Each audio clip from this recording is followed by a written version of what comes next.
마라나타 주여 오시옵소서. 스프링 성경 이야기 8번째 이야기입니다. 여호수아와 갈렙의 노래. 여호수아. 모세의 뒤를 이어 여호수아가 이스라엘의 지도자가 되었어요. 하나님께서는 여호수아에게 강하고 담대하라고 격려해 주셨어요. 왜냐하면 여호수아가 두려워했기 때문이에요.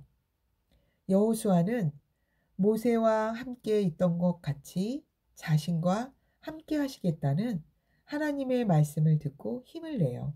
그래서 여호수아는 두려워하지 않고 담대하게 모세의 뒤를 이어 이스라엘 백성들을 인도할 수 있었어요.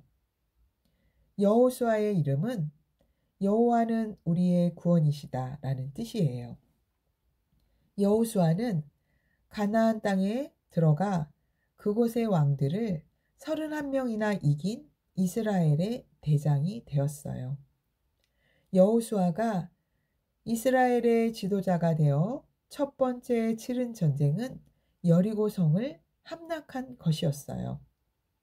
전쟁 중에 가장 힘든 전쟁은 다른 사람들이 이미 살고 있는 성을 빼앗는 것이에요. 이스라엘 사람들이 쳐들어올 것을 알고 있던 여리고성 사람들은 성을 방어하기 위해 철저히 준비하고 있었어요.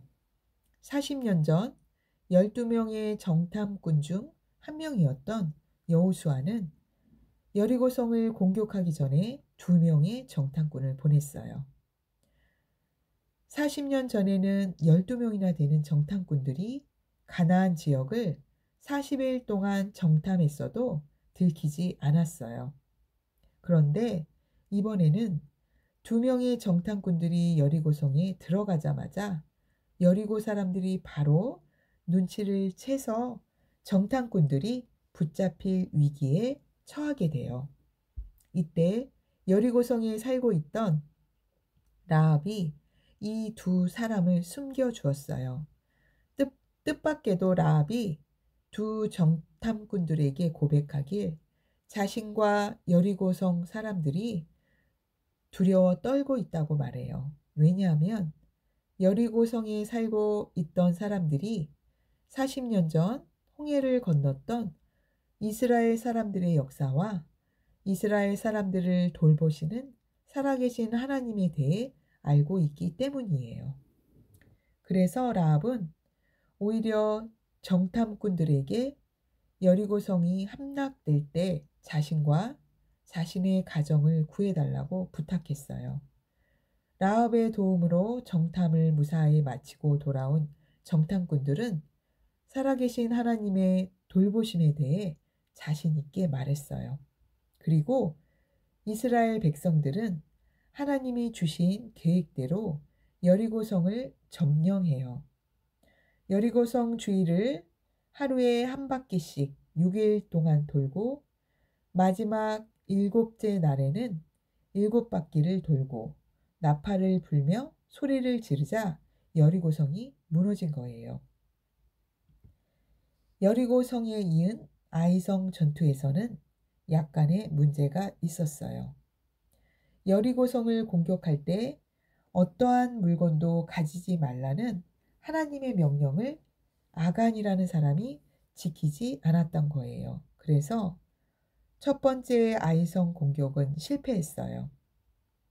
하나님의 명령을 순종하지 않은 아간은 돌에 맞아 죽임을 당했고 그곳은 아골 골짜기라 불렀어요.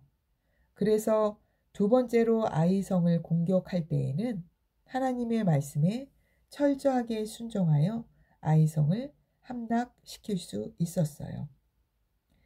이렇게 요단강 동쪽과 서쪽을 대부분 차지하게 된 이스라엘 백성들은 이제 제비를 뽑아 지파별로 땅을 나누게 되었어요. 그 긴장된 순간에 여호수아와 이스라엘 백성들 앞에 갈렙이 나섰어요. 갈렙은 여호수아와 이스라엘 백성들에게 45년 전의 일을 기억해 달라고 말했어요. 갈렙이 12명의 정탐꾼 중 한 명으로 뽑혔을 때 그의 나이는 40세였어요. 가나안 땅을 정탐하고 돌아온 후 가데스 바네아에서 10명의 정탐꾼들이 믿음 없는 보고를 한 까닭에 이스라엘 백성들이 애굽으로 돌아가겠다고 하나님께 불순종했던 때를 상기시켰어요. 하지만 그때의 여호수아와 갈렙만은 하나님 편에 서서 하나님께서 약속의 땅 가나안을 우리에게 주실 것이라고 담대하게 말했어요. 그 일로 말미암아 하나님께서는 이스라엘 백성들이 가나안 땅에 들어갈 때 갈렙이 먼저 땅을 선택할 수 있도록 하고 그 땅을 갈렙과 그의 자손들에게 주겠다고 약속하셨어요. 그래서 지금 갈렙은 그 약속을 말하고 있는 거예요. 그렇다면 갈렙은 과연 어떤 땅을 갖고 싶어 하는 것일까요? 갈렙이 말했어요. 자신은 정탐꾼으로 뽑혔던 45년 전이나 85세가 된 지금이나 아직도 매우 건강하다고 말이에요. 그러니까 아직 정복하지 못한 땅 중에서 힘이 센 아낙 자손이 살고 있는 헤브론 산지를 달라고 해요. 하나님의 도우심으로 그 땅을 정복해서 자신과 자신의 자손의 땅으로 삼겠다는 뜻이었어요. 갈렙은 이미 이스라엘 사람들의 땅이 된 곳 중 좋고 아름다운 곳을 고를 수도 있었어요. 그런데 아직 빼앗지 못한 산지를 목숨을 건 전쟁을 통해 빼앗아서 그곳을 가지겠다고 말한 것이에요. 이 갈렙의 선택은 여호수아와 이스라엘 백성 모두에게 큰 감동을 주었어요. 이것이 바로 갈렙의 노래예요. 이 산지를 내게 주소서. 그 후 제비를 뽑아 이스라엘의 모든 지파들에게 골고루 땅을 나누어 준 여호수아는 맨 마지막으로 자신이 살 땅을 선택했어요. 여호수아와 갈렙은 백성들을 먼저 생각하는 멋진 지도자들이었어요. 제비뽑기. 이스라엘 자손은 가나안 땅을 각 지파별로 나눌 때 갈렙과 같은 특별한 경우를 제외하고는 모두 제비뽑기를 했어요. 제비를 뽑아서 나누게 되면 힘센 사람이 좋은 것을 먼저 차지할 수 없고 하나님이 정해주신 대로 땅을 분배받을 수 있게 돼요.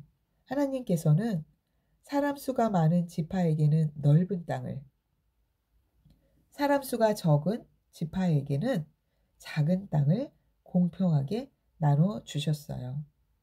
여호수아는 이스라엘 백성들에게 마지막 말로 오직 하나님만을 섬기라는 부탁을 남겼어요. 자기 자신과 자기 집은 하나님만 섬기겠노라고 고백하며 이스라엘 백성들이 끝까지 하나님만 섬기기를 바랬어요. 가나안에 있는 어떠한 이방신들도 결코 섬겨서는 안 되며 살아계신 하나님만을 섬기고 사랑하기를 부탁하면서 여호수아는 그의 삶을 마쳤어요. 자녀들아, 너희는 하나님께 속하였고 또 그들을 이기었나니 이는 너희 안에 계신 이가 세상에 있는 자보다 크심이라. 요한일서 4장 4절. 할렐루야. 오늘도 승리하는 하루 되십시오.